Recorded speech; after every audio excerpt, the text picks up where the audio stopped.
And we're live, and we are live. We did it, Karen. We did it. So we did it.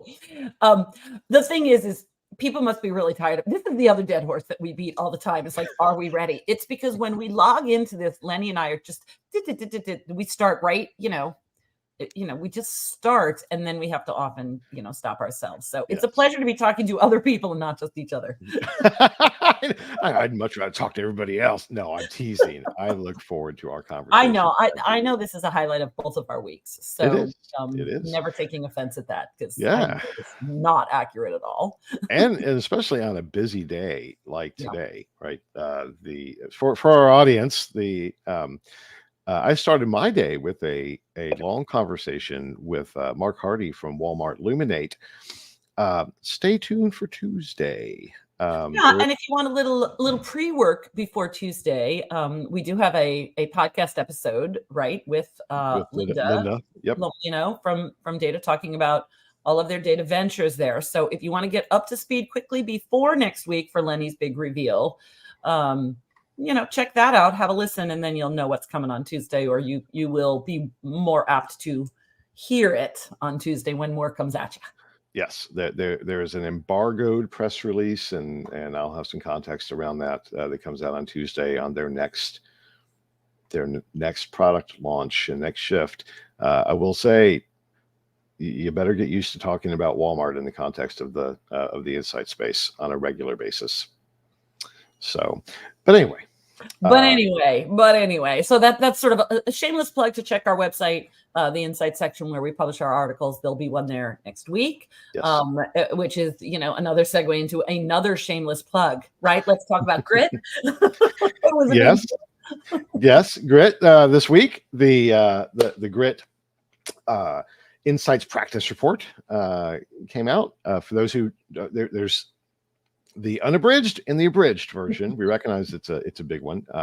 As we talked about before, it is so big because effectively we doubled our analysis, because we're now looking through the lens of kind of what we think of as the traditional insights buyers, and newly identified for us sample provided by our friends at Nutanix, which we'll get to in a second as well, of buyers who don't fit within the insights organization. And it is incredibly informative. So this is an important one, guys. Also, we've got lots of compliments on the writing style, which I would love to take credit for, but I can't. Shout out to Nelson Whipple. He is such a great, gifted, clever, and enjoyable writer, and the vast majority is Nelson. So even with the big, massive 300-page report, I've had people reach out and say, this is just a fun read. Fun and useful. That's a good combination. Yeah, it really is. It really is. So yes, kudos to the team that puts this together too. And hopefully it's in all of your hands. But if not, Carly shared the link there where you can go to download it and take a look yourselves. So, and you'll be talking about one aspect of this with our friends at Nutanix, will you not? We are. So they asked me to do a webinar with them coming up, and we're talking about data quality. So. And I won't spoil it, but they deserve a shout out. I mean, Nutanix doesn't own a panel; they recruit. They custom recruit for B2B sample, and tie that to grit. I mean, what was interesting was that they recruited per our specifications. What we found through their methodology was that they were not the usual suspects. So that's just an anecdotal example of it was great quality sample with unpanelized, non-traditional folks that we were surprised by the results, which was a good thing, right? And by traditional, I mean traditional to us, and our, that's what we're talking about when we use that word. These were not people in our audience as we know them in our list, our list of who our audience is. These were people outside of that. That's why it's so interesting to us to have people that meet again some specifications that are like, all right, these are different for us. Which means they're different for our audience. it is, and it's just hugely impactful. We'll anyway, but doing a webinar with them coming up on the. We'll dive a little more into examples of good data and quality data, why it's important, and particularly for B2B. And I don't think we talk about that specifically often enough. So yeah, that's coming up too. Yeah, very cool. Very cool. All right, you want to talk about the announcement of the winners of the Betsy Jane Peterson Award? Yeah, Betsy Jane Peterson Award. So I don't actually know this award. I've never been a member of the Insights Association, but I do love, credible awards. And this one has a nice prize at the end of it, or award for these award winners, which I really like. So Ilka Fisher, market research analyst at Virginia Lottery. Thomas Norris, Jr., community insights analyst at the American Association of Critical Care Nurses. And then Ava Toro, agency lead, strategic insights at Reddit. So each of them will get an enrollment free for the Principles of Market Research course presented by the University of Georgia's MRII program. So I think that's great. I think what a great benefit for winning this award, and hats off to them.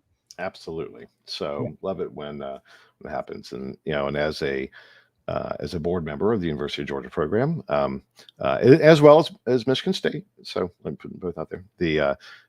It's great that those people get exposure and opportunity to engage in those programs. Yeah. Good stuff. Speaking of exposure, I'm just going to find the segue to everything that we're doing today, right? We give a lot of exposure to our first competition, our Insights Innovation Competition winner, Zappy, but it's because they keep doing things that become newsworthy, right? So Zappy, best startup at the SaaS Stock USA, highlighting its innovative approach to integrating AI within market research strategies. So go Zappy, once again being recognized and honored for some really tremendous work. Absolutely. And if you're not subscribing to Steve Phillips, CEO of Zappy, to his LinkedIn series of thinking about AI and the implications of AI, and he was talking about this before AI became cool. Really encourage you. I mean, it's just they are just doing a lot of thinking and implementing that within the business, as many businesses are. So I don't want to take away from everybody who's doing cool stuff. Although I don't know as many people publicly talking about the implications on a consistent basis the way Steve is. So it's just a good read. Check it out. Yep, well deserved. Well deserved. And and if Zappy talking about AI and how they're innovating with it isn't enough, Taluna also innovating with AI, big surprise there. So two big players to be checking out. So Taluna introduced Smart Cloud, which is a breakthrough tool that extends beyond simple word analysis to extract deeper meaning. I didn't get to read too much into this one, but leveraging AI to enhance insights, that is the name of the game right now. Absolutely. And Taluna, I'm sure that they are, like many, eyeing the transition from Likert scales to open ends, right? And they're building the infrastructure to be able to form that analysis, so to make it easier to take unstructured data. And this is beyond text analytics, right? It's text analytics on steroids. So I mean, the so much innovation, right? And we tons of startups, but also leaders in the industry continue to incorporate that and these new tools and rolling them out. So the train's left the station long ago. We've talked last year at some of the podcast episodes we were talking about the watchers on the wall, and I'm sitting here thinking you and I are the watchers on the wall right now. We are watching this space, and we are seeing the moves that are being made. So thank you for tuning in and listening to us talk about this week after week, but also kudos to yourselves for joining us on that wall, watching what's going on. So are we like the Night Watch, from Game of Thrones? I don't know. Are we from the White Walkers, or but I am a little bit afraid of heights, so I don't know want to go too far with that analogy, because I have me up pretty high now seeing everything. So anyway, who else is watching? Look, I must be caffeinated today because I keep coming up with the segues. But who else is watching? Our friend Kareen Pepin is watching, right? So let's shout out what she announced this week, her new research agency, the Research Heads, co-founded with colleagues Amy Spencer and Nicolita Siegel. So, we know Kareen, and we have been talking about her. She is passionate about data quality for sure, and response to experience and all of that. So I'm really excited to see what they do. Check out their website. Pay attention to this. It's a big deal for them. It's a big deal for Kareen, and we are, we're excited for her, and and to see where she takes her business. Absolutely. Big shout out. Hats off, Kareen. if you're focused on data quality, you could they're probably the first people to talk to. So, because she is no joke when it comes to that topic. Yeah, so. for sure. I think takes it more seriously than almost anybody in my orbit, right? So, with the exception maybe Carrie Hecht, who also takes it very seriously. But those would, if you were to ask me, which I just assumed you just did, those are the two I would say top the list, right? So, yeah, kudos to you. Yep. All right, other insights industry news. Do you want me to talk about that? Yep. I want you to start. All right. So, YouGov and Havas, the global data partnership. So expanding the markets, and it's just a great example of the integration of data assets. YouGov, has a very large panel. They store lots of data, lots of profile information. Now extending that with Havas, which has lots of agency data. They're connected to the YouGov brand index as well. I mean, that is the world that we are in, is data synthesis. Right. And creating that end-to-end view of the consumer journey and attitudes and everything we've been talking about for years. We're seeing it play out now. And people really, and again, AI, even though it's not talked about here, I assume that part of the unlock to make it easier to do that is the advances in artificial intelligence that just enable it to happen. So look for more and more of that. And again, shout out to YouGov and Havas for expanding on that. Yeah. So speaking of YouGov, we are going to share a link to something that we came across this week. For those who are interested, we won't dig too deep into the findings of it, but they've published something, Trust in Media 2024. It's worth a read if you are somebody paying attention to trust in media in 2024. And Letty and I are very aware that this is going to be, if it isn't already, an interesting year for political polling and for all things on the kind of on the table for data when it comes to politics. We are going to keep it very objective and focus on the data, but we will also be addressing some of the things in a way that will empower you to take it all in if you choose to. Right. How'd that go?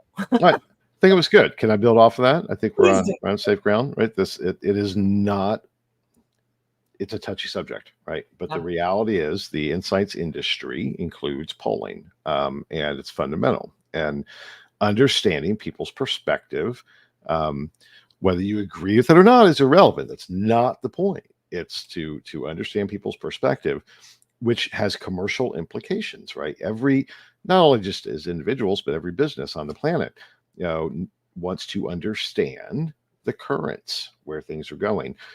And this is a year where that's a big one. And it's going to be weird.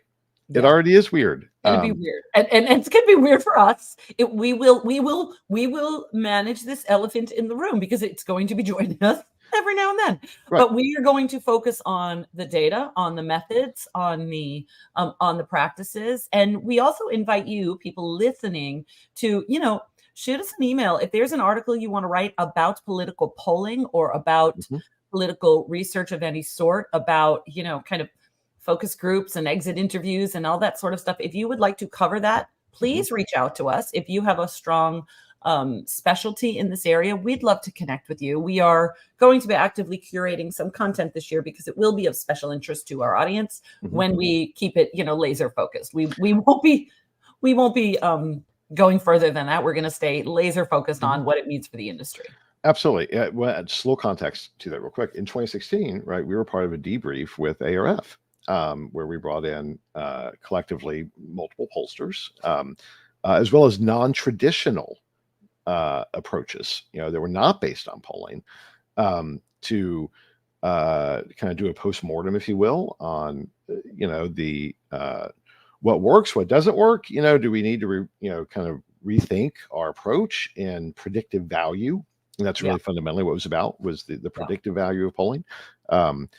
And that was a great conversation. It had nothing to do with the outcome of the election. What it Right. had to do was the ability to predict the outcome Yeah. of the election. And even I remember in 2017, I was at a Qual 360 event in DC, and it was at the Gallup organization. And they also shared, lessons learned from polling at that time, and the way questions were worded and how they may have put out results or put out predictions that weren't actually what happened because maybe the questions weren't quite right. The sequence wasn't quite right. It's a great study in our craft, and that's what we're here to talk to everybody about. It really is. And it's one that's just kind of easy to get to because it's all public, right? Yeah. It's not about, we don't want to talk about the results of our ad test, right? I mean, that's confidential, like the Effie Awards, that type of stuff. That's a little, this may be emotionally charged, but it is one of the best examples that we have of the impact and the accuracy of our craft. Yeah, and that's why we promise it's not going to eclipse AI in in our ongoing. Oh, no, no way. Well, we hope. Right, or unless we see AI predictions that are spot on, who the hell knows? But look, everybody will know if Karen and Lenny can talk about it, things are okay. It's when you and I can't that maybe everybody should worry. So yeah, it's just what a weird time. 2024 is like to 2020. Hold my beer, Oh let's just see, shall we? Yeah, let's hope we don't get to that part. But anyway, let's talk about some of these AI developments because there's so many of them. I think that I was having a phone call yesterday as we talk about, where we'll be having our IAX AI event in October. Call for speakers went out. If you didn't get it, you can email us and we can send that out to you. The website is not quite, we still have last year's up. Our new website hasn't gone live yet, but the call for speakers did go out, and we can share that with you if you'd like it. The link for that, Carly, I don't know if you can find that. That's probably deep in I don't know where. Anyway, but I was talking to somebody who's going to speak, and we were talking about agents. And Anthropic launched Claude AI Assistant that has agents involved, AI bots to assist people with daily activities. So that is a current reality that we're on the forefront of, not just streamlining workflows, right, but enhancing productivity in a major way. And it's just going to be. So this is no longer hypothetical or speculation about when it's coming. It's here. Workflows and work streams are going to be massively impacted by this new development with AI. We can't even keep up with the advancements, I don't think, Lenny, but we are going to try our damnedest, right? We're going to try. Well, and the next question is to move more into the agents is now the individual consumer level adoption of those agents, and what does that do when the agents are making your decisions for you based on your preferences?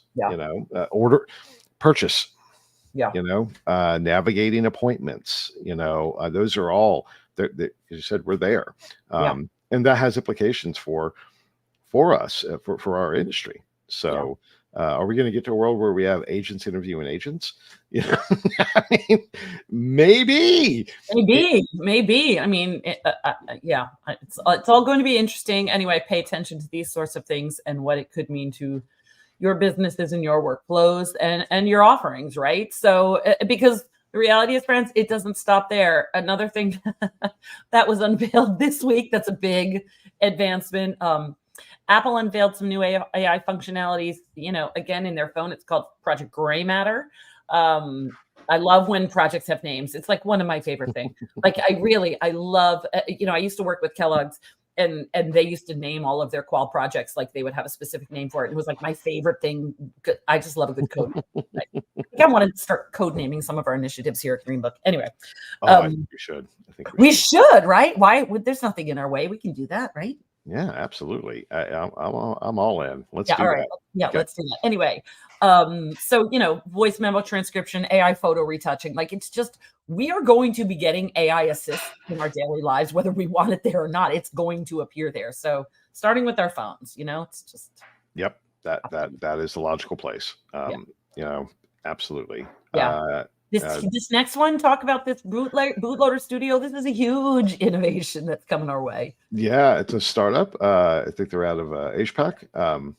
They raised $5 million seed funding to develop emotional intelligence AI models, enhancing human-device interactions. Now, their first play is kind of a commercial one around digital pets that are responsive to your emotional needs. But this type of work has been done in a while. The Affectiva kind of pivoted a few years ago into building their emotional measurement models into cars, into lots of devices, to make them more. Excuse me, I'm sorry, too much coffee. To make them interactive and responsive to your moods. And of course, non-conscious measurement in research is to get to the why is a big deal. We see those models scaling into AI. Did I ever tell you the story? I'm sorry, I have to divert for a second. I have to divert for a second. Anything that starts with Lenny saying the story. I have to tell this real quick. So about a month ago, we unexpectedly had to buy a new car. So it's one of those situations where like, well, okay, just get my new car. Well, you told me because you have a big family, you're very limited with right. So anyway, bought a new car and it's it's fully loaded, all the AI stuff. Anyway, and my wife we were going somewhere and Google just came on and was giving directions, right? The Google Assistant, and my wife, she didn't like it, and she said, F off Google. And it came back and said, just because I'm an AI doesn't mean you have to be rude. I love when the AI. And now, which set my wife up even more, right? But so this idea. It's funny that you say that though, because if I recall, like maybe it was like 6 months ago or something, like Siri snapped back at me and I'm like, oh no, we're not playing. And then it stopped. It was almost like they released that and then they dialed it back really quickly because people didn't like it. So I talk back to Alexa. I don't think she's plugged in up here. I talk back to Alexa all the time. And I'm like, no, I didn't ask you. Like, I don't love the intrusion if I don't invite the conversation in, Right. Anyway, but it measured, even at that point, it measured that she the language, it hurt her, it translated. Oh, she used an expletive. She's angry, and it responded in that way. And that's not even using the stuff we're talking about now. I know. Well, and let's talk about this a little bit more, though, this particular development from this studio, because the article mentions Tamagotchis. Now, we're dating ourselves. My kids who are now young adults loved their Tamagotchis, and they used to give them to me to take care of when they were like, Mom, I have to go to school and I can't have this. Can you keep my Tamagotchi alive during the day? Like, I mean, I was tasked with taking care of their digital pet.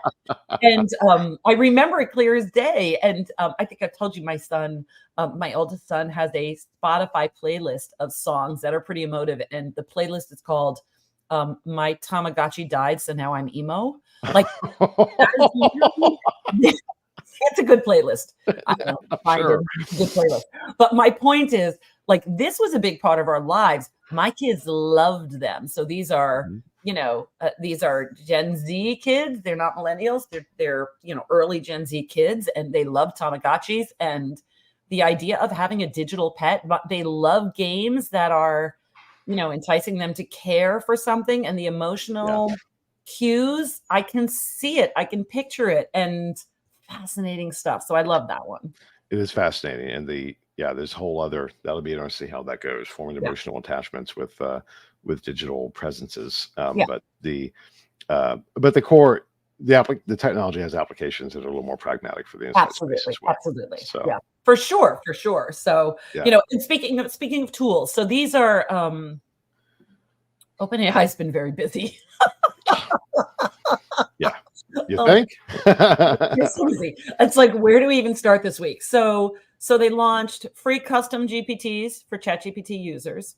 I happen to know, just because I don't think we have a link for this, but they also launched GPT for Education that they're rolling out for college professors to use with their students. So it was like a year ago where people were like, can you use it in school? Are your professors going to like it? We were asking our college age kids, like, are they letting you use it in class? And now they're like, let's just nip that in the bud and give it to universities. So, like, again, what, not even a year, but at least a year later, and suddenly it's going to be like, oh yeah, it's going to be in our universities.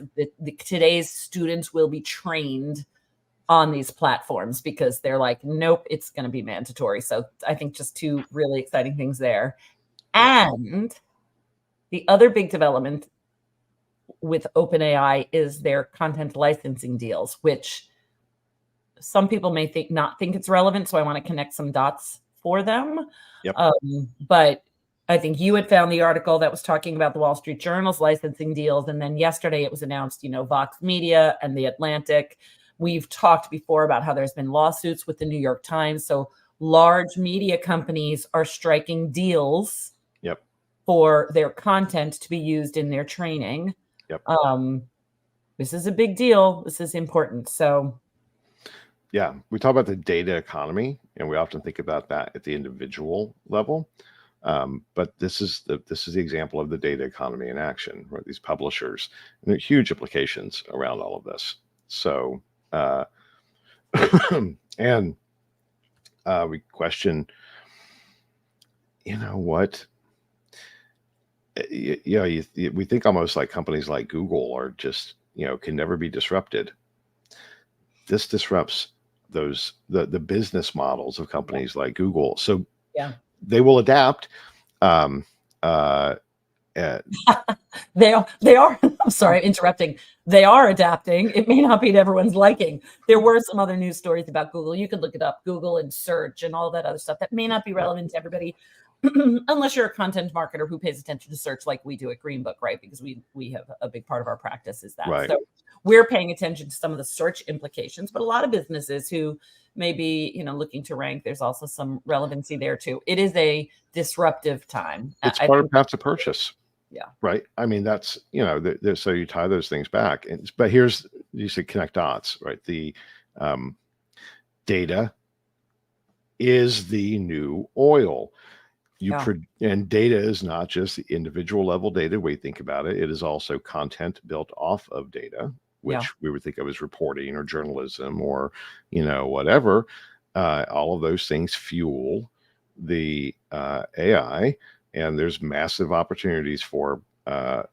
The data has value, and we're seeing it play out right now with these deals. Right, they are paying for access to the information, and what is that? Is that any different than us rewarding paying respondents for their time? Yeah, interesting. I would argue it's not. It's part of the. It is that we are seeing this new economic system deploy and develop very rapidly of paying for access to information. The next big step will be seeing how that plays out and evolves even more at the individual level. So, and we're not talking about small money. I mean, the News Corp or the News Corp deal was $250 million. Yeah. Right. So, would that become a new monetization strategy for other businesses? To monetize their internal information, their internal content in new ways. If you're P&G, does that become something meaningful? Maybe. So do pay attention. We are part of the data economy as an industry. This is a component of that. It's rapidly changing. Yeah. So how do you navigate some of this stuff? We have some resources that we'll share with you all before we wrap today. Forrester put out a great report, When to Use Generative AI in Consumer Research. So for those of you who are, still getting on this bandwagon with us, you might want to check that out. It's, Forrester reports are, credible, and certainly they appreciate what we do and we appreciate what they do. So check that out.